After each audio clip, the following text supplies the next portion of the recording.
Sorry uncle, আসলে আমরা ব্যাপারটা সেভাবে বুঝতে পারিনি। হঠাৎ করে আপনি আমার গার্লফ্রেন্ডের ড্রেসটা নোংরা করে দিয়েছিলেন তো, যার কারণে আমাদের মাথাটা ঠিক ছিল না। আর একটা কথা আপনি ঠিকই বলেছেন, কারো পোশাক আশাক দেখে কাউকে এভাবে জাজ করা আমাদের মোটেও উচিত হয়নি। আর আমি আপনার গায়ে হাত তুলেছি, আপনি আমার বাবার বয়সের মতো। আমি অনেক বড় একটা অন্যায় করেছি আপনার সাথে। প্লিজ আপনি আমাকে মাফ করে দেবেন। আর আজকের পর থেকে এমন ব্যবহার কখনোই কারোর সাথে করবো না।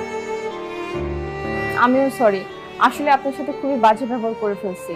সামান্য একটু খাবারই তো আমার ড্রেসে পড়েছিল, আমি টিস্যু দিয়ে পরিষ্কার করিয়ে নিতে পারতাম। কিন্তু দেখেন আপনার সাথে আমি কতটা রাব ব্যবহার করছি। আপনি আমাকে ক্ষমা করে দেন। আপনারা যখন আপনাদের ভুল বুঝতে পেরেছেন তখন আর আমার কিছু বলার নেই। মানুষকে প্রাপ্য সম্মান দিতে শিখুন। ঠিক আছে, আপনারা আসুন। ম্যানেজার, আপনি আপনার কাজ করেন। জি স্যার।